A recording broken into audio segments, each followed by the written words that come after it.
আসসালামু আলাইকুম। Real village cooking চ্যানেলে সবাইকে ওয়েলকাম জানাচ্ছি। আজকেও একটা রেসিপি নিয়ে আপনাদের কাছে হাজির হলাম। স্কিপ না করে পুরো ভিডিওটা দেখুন, খুবই ভালো লাগবে। আমি আজকে আমসত্ত্ব বানিয়ে দেখাবো, আর কিভাবে সারা বছর সংরক্ষণ রাখতে পারবেন সেটাও আপনাদের সঙ্গে শেয়ার করব। এরকম সাইজে আম নিয়ে নিয়েছি, আর এই ছালগুলো ছিলে ভালো করে পরিষ্কার করে নিতে হবে। 1.5 কেজি মতো আম নিয়েছি, আমি আগে থেকে ছিলে নিয়েছি। আমি জাস্ট দেখানোর জন্য এইগুলো আমি আপনাদেরকে দেখাচ্ছি। এই দেখুন, এইভাবে ছিলে ছোট ছোট করে পিস করে নিতে হবে, আর ভেতরে যে বীজ আছে সেটাকে ফেলে দিতে হবে। এইভাবে করে বীজটা ফেলে দিতে হবে, এরকম ছোট ছোট পিস করে নিতে হবে। এই দেখুন, ভালো করে ধুয়ে পরিষ্কার করে নিতে হবে।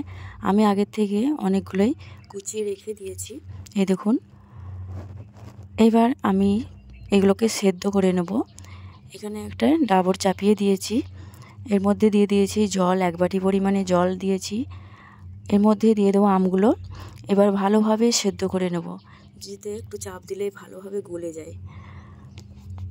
আমসত্ত্ব বানানো খুবই সহজ, আজ সহজ পদ্ধতিতে আপনাদের সঙ্গে শেয়ার করছি। স্কিপ না করে পুরো ভিডিওটা দেখতে থাকুন, খুবই ভালো লাগবে।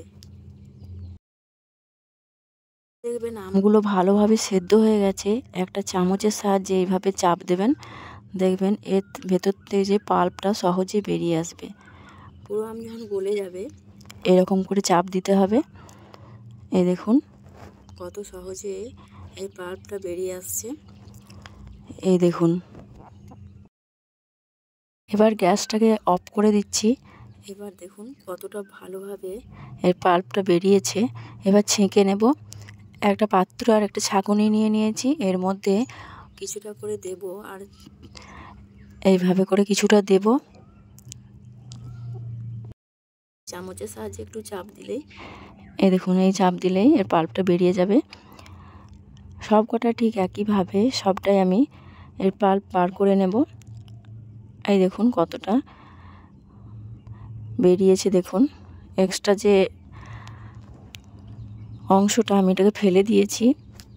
এবার আমসত্ত্ব কালার আনার জন্য আমি এখানে নিয়ে নিচ্ছি চিনি। আমি 2 টেবিল চামচের মতো চিনি নিয়েছি, এটা ক্যারামেল বানিয়ে নেব। দেখুন বন্ধুরা, কত সুন্দর একটা কালার বেরিয়ে আসছে। এই ক্যারামেল বানানোর সময় এর থেকে যে একটা সুগন্ধ বেরিয়ে আসে সেটা তো খুবই ভালো লাগে, সারা ঘর ছড়িয়ে পড়বে। এই দেখুন, বেশিক্ষণ ক্যারামেলটা বানানো যাবে না, তেতো হয়ে যেতে পারে। এই পর্যায়ে আমি যে পাল্পটা বার করে রেখেছি আমের, সেটা দিয়ে দেব। অল্প অল্প করে দিয়ে দেবো, আস্তে আস্তে করে দিয়ে ভালোভাবে মিশিয়ে নিতে হবে। এতে করে কি হবে, এর কালারটা কিন্তু খুব সুন্দর আসবে। অনবরত নাড়াচাড়া করে ভালোভাবে মিশিয়ে নিতে হবে। আমি 100 গ্রামের মতো চিনি দিয়েছি, যেটা দেখানো হয়নি। আর আপনারা যদি আমটা বেশি টক হয়, আম বেশি টক হলে চিনির পরিমাণটা বাড়িয়ে দেবেন। দিয়ে দিলাম 1 টেবিল চামচ বিট লবণ। আমি কিন্তু আমগুলো আমার খুব বেশি টক ছিল না, মিষ্টি ছিল, সেই জন্য চিনির পরিমাণটা আমি কম করে দিয়েছি। আপনাদের যদি টক হয় প্রথমে চেক করে নেবেন, তাহলে চিনির পরিমাণটা একটু বাড়িয়ে নেবেন। দিয়ে দিচ্ছি এখানে লাল লঙ্কা গুঁড়ো। লাল লঙ্কা গুঁড়ো দিয়ে ভালোভাবে মিশিয়ে নিচ্ছি। গ্যাসের ফ্লেমটা মিডিয়ামে রেখে অনবরত নাড়াচাড়া করে যেতে হবে এই পর্যায়ে, নাহলে তলায় বসে যেতে পারে। এই দেখুন, অনবরত নাড়াচাড়া করে নিয়েছি। আর যখন দেখবেন এই হাতার মধ্যে দিয়ে চেক করে নেবেন, এইভাবে করে দেখুন, এইভাবে করে এক সাইডে করলে যখন গায়ে লেগে থাকছে তখন ভাবে এটা পারফেক্টলি রেডি হয়ে গেছে।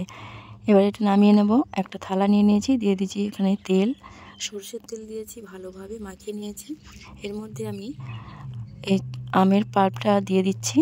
ভালোভাবে চারিপাশে এইভাবে চামচের সাহায্যে ছড়িয়ে দিতে হবে, ভাবে সমান করে দিতে হবে। এই দেখুন, ঠিক এইভাবে করে আমি 2টো থালাতে বানিয়েছি। এবার আপনারা ফ্যানের হাওয়ার মধ্যে রেখে দিতে পারেন, অথবা রোদে ভালো করে শুকিয়ে নিতে হবে। এই দেখুন কত সুন্দরভাবে শুকিয়ে গেছে, দেখুন। এই দেখুন কতটা সুন্দর একটা কালার এসেছে আমসত্ত্বর। এইভাবে করে আপনারা বানিয়ে নিতে পারবেন। আর এটাকে আমি ছাড়িয়ে নেব, যেহেতু তেল দেওয়া আছে সহজেই উঠে চলে আসবে। আপনাদের দেখাচ্ছি বন্ধুরা, এই দেখুন কত সহজেই উঠে চলে আসছে দেখুন। এই দেখুন বন্ধুরা, কত সহজেই উঠে আসছে। আপনারা এইভাবে করে এই দেখুন কত সহজেই টান দিলেই সহজেই উঠে চলে আসছে। কত সুন্দর, কতটা পাতলা হয়েছে দেখুন। বাজার থেকে বেশি দাম দিয়ে না কিনে বাড়িতেই এইভাবে বানিয়ে নিতে পারবেন এই আমসত্ত্ব। আর সারা বছর এইভাবে করে আপনারা সংরক্ষণ করে রেখে দিতে পারবেন। এইভাবে করে গুটিয়ে চাকু দিয়ে পিস পিস করে কেটে নিতে পারেন, অথবা আর চাকু দিয়ে এইভাবে করে কেটে নিতে পারেন। আমি এইভাবে চাকু দিয়ে লম্বা লম্বা করে কেটে নিচ্ছি। এই দেখুন সহজেই উঠে আসছে। এবার এটাকে আমি গুটিয়ে নেব, এইভাবে করে রোলের মতো করে গুটিয়ে নিচ্ছি। কত সুন্দরভাবে বানানো হয়েছে দেখুন। এই দেখুন কতটা সুন্দর লাগছে দেখতে। দেখুন প্রতিটা ঠিক একইভাবে আমি বানিয়ে নেব। এইভাবে করে বন্ধুরা আপনারা 1 বছর সংরক্ষণ করে রেখে দিতে পারবেন।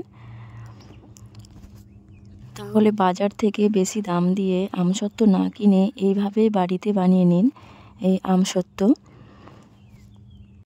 এইভাবে বাড়িতে রেখে দিলে যখন খুশি ইচ্ছে মতো আমরা আমসত্ত্বর আচার বানিয়ে খেতে পারবেন। এই দেখুন কতটা সুন্দর লাগছে দেখতে।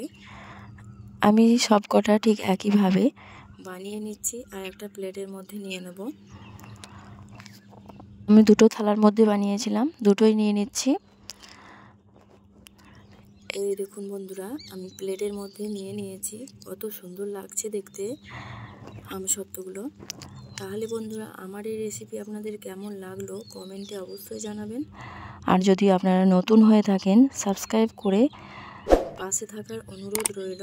এই দেখুন কতটা সুন্দর লাগছে দেখতে। একবার বাড়িতে না বানালে আপনারা বিশ্বাসই করতে পারবেন না যে বাড়িতেও এত সুন্দর আমসত্ত্ব বানানো যায়। আপনারা বাড়িতে একবার হলেও ট্রাই করবেন আর কেমন হলো কমেন্টে অবশ্যই জানাতে ভুলবেন না। তাহলে কথা না বাড়িয়ে আজকের রেসিপি এখানেই শেষ করছি।